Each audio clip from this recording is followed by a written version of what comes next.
हमारे जो neighbouring country Bharat है, वहां पे मैं देख रहा था कि अगले दिन हरियाणा के जो चीफ मिनिस्टर हैं वो कह रहे थे कि हम खुलेआम अगर कोई नमाज पढ़ना चाह रहा है ओपन स्पेस पे तो हम उसको पढ़ने नहीं देंगे। How do you find this? एक तबका भारत में ये कह रहा है, खासकर जो इसको किस एंगल से देखा जाए, एक तबका ये कह रहा है कि भाई आपने नमाज पढ़नी है तो जो डेजिग्नेटेड प्लेसेस हैं वहां पे जाएं।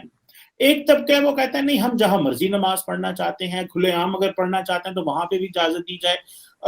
वो कह रहे हैं कि कई लोग ऐसे बता रहे हैं कि अगर वहां पे आपने नमाज पढ़नी है, पूजा करनी है, जो भी करना है, तो आप अपनी जो डेजिग्नेटेड प्लेसेस हैं उधर जाएं और वहां पे जाके जो है वो चीजें करें। खास करके आपको पता है कि ये जो गुड़गांव में ये वाकया पेश हुआ और अभी इसके ऊपर जो हरियाणा के चीफ मिनिस्टर हैं लाल खतार साहब, उन्होंने ये कह दिया जनाब कि ये चीजें अलाउड नहीं की जाएंगी।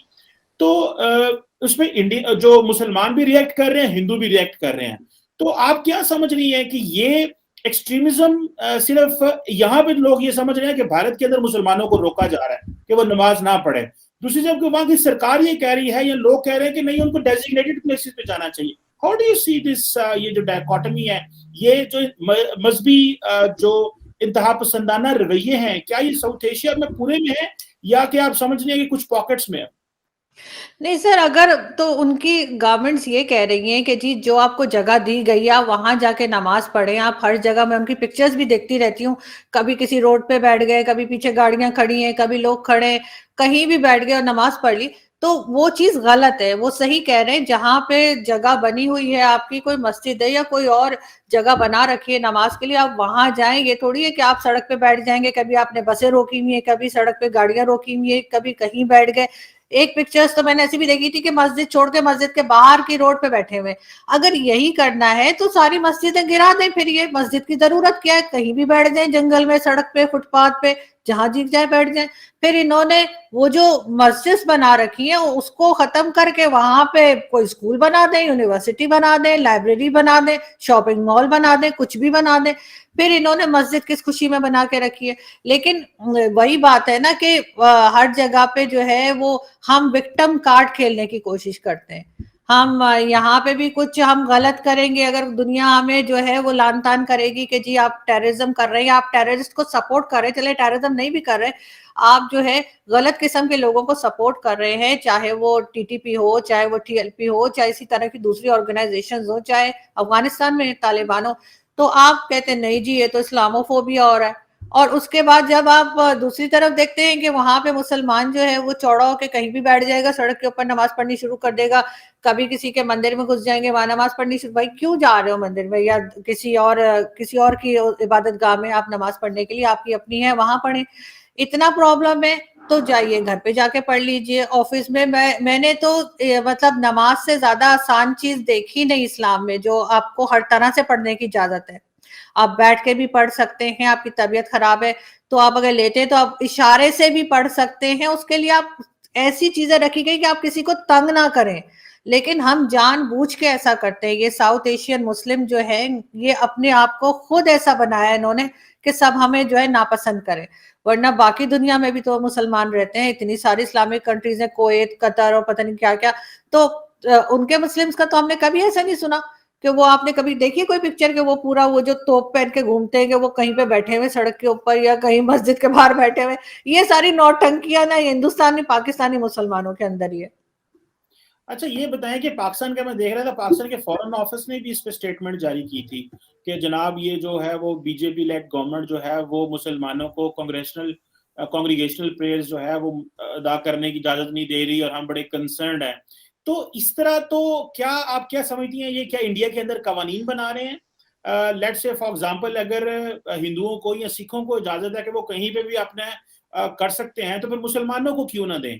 अगर तो ये अक्रॉस द बोर्ड सबके लिए है तो फिर ठीक है। जिस तरह के यूएई में हम देखते हैं, वहां पे मुसलमानों को भी अंदर का वो घुसो भाई, हिंदुओं को भी, सिखों को भी, क्रिश्चियंस को भी, जहां जिसने जो करना है भाई बिल्डिंग के अंदर जाए, बाहर आवाज नहीं आनी चाहिए वरना तो सेट कर देंगे। हमारे जो दोस्त मिडिल ईस्ट से आते हैं वो कहते हैं, मैं बल्कि मलेशिया से मेरे कोई दोस्त आते हैं तो वो कहते हैं सख्त पाबंदी है कि इस बिल्डिंग के बाहर आपकी आवाज तक नहीं आनी चाहिए वरना पेनल्टी फाइन है। सो ये जो क्या वो जो मुसलमानों का मौका पर वो ये कह रहे हैं कि भाई इंडिया के अंदर बाकी मज़ाहब तो जिधर मर्जी इकट्ठे हो जाते हैं, हमें क्यों फिर रोका जा रहा है? तो फिर ये क्रॉस द बोर्ड पॉलिसी होनी चाहिए. How do you see this?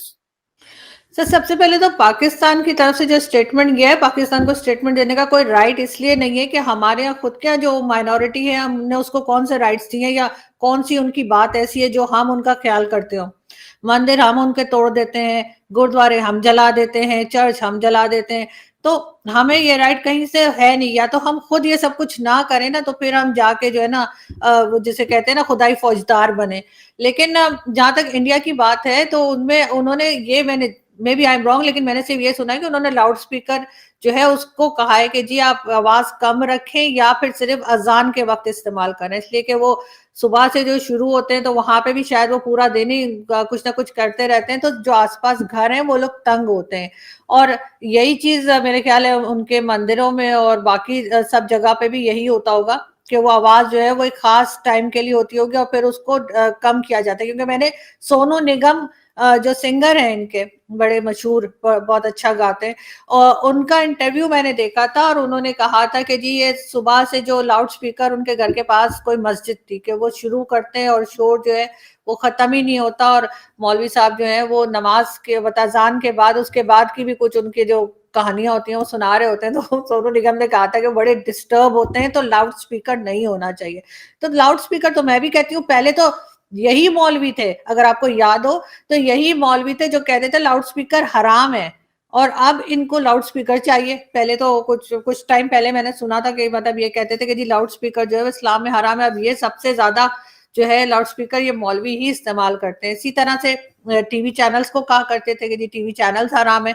आप किसी मौलवी को कहिए वो फटाफट आके टीवी पे भी बैठ जाएगा, यूट्यूब पे भी बैठ जाएगा. मतलब अब इनका इस्लाम कहाँ गया?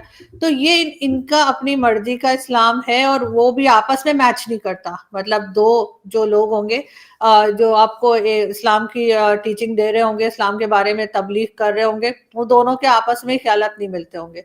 मैंने तो आज तक नहीं देखा कि दो लोग एक जैसी बात कर रहे हो.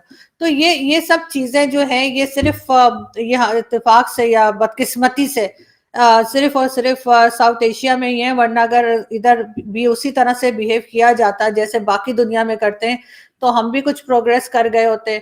हमने भी कोई साइंस में और दूसरी चीजों में आगे बढ़े होते हैं, एजुकेशन में, और हमारी भी शायद इकोनॉमी जो है वो आगे बढ़ गई होती. इसलिए कि शायद ये लोन्स ले लेकर चलाने का, खर्चा चलाने का स्टाइल जो है वो भी साउथ एशियंस का ही है. यूरोपियंस को मैंने नहीं देखा कि वो इतने दिनों तक जो है वो मुल्क हो या घर हो उसको वो किसी दूसरे के पैसे से चलाते हैं. उनके यहाँ तो बहुत बुरी बात समझी जाती है.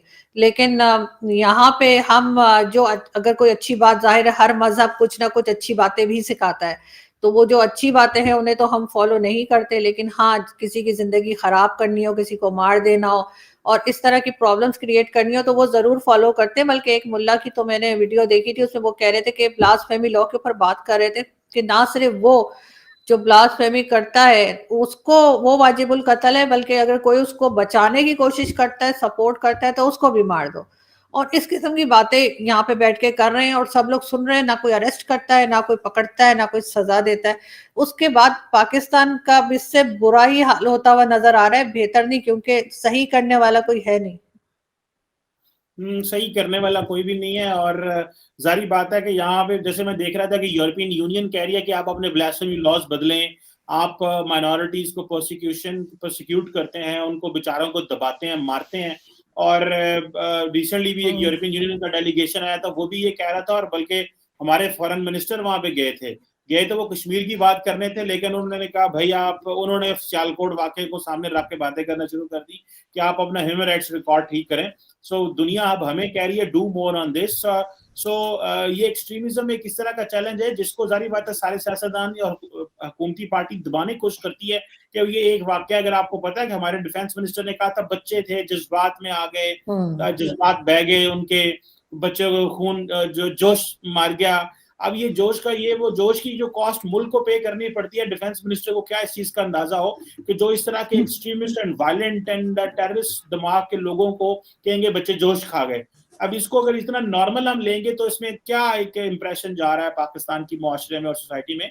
सो madam, thank you very much for helping us to analyse कि ये जो एक्सट्रीमिस्ट एलिमेंट्स हैं, we have to counter them and we have to counter them with proper legislation with the national जी जी जी जी जी सर बस एक चीज मैं कहना चाहूंगी, डिफेंस मिनिस्टर की जैसे आपने बात की, बिल्कुल उन्होंने एक बहुत ही नॉन सीरियस स्टेटमेंट दिया था, और वो किस तरह के डिफेंस मिनिस्टर हैं कि वो डिफेंस की किसी मीटिंग में नजर नहीं आते, बल्कि शायद उनको घुसने ही नहीं दिया जाता, और कहीं इधर उधर उनकी पिक्चर्स आती है छल्लियां खाते हुए। तो वो उनकी बात को क्या कोई सीरियस लेगा, क्योंकि वो किसी एक सिंगल डिफेंस की जो मीटिंग होती है उसके अंदर नहीं होते, और उनका कोई काम भी नहीं है, उनको बस ऐसे ही रख दिया है खामाखाई के लिए, पैसे देने के लिए उनको कि चलो सैलरी है साइड पे रहो।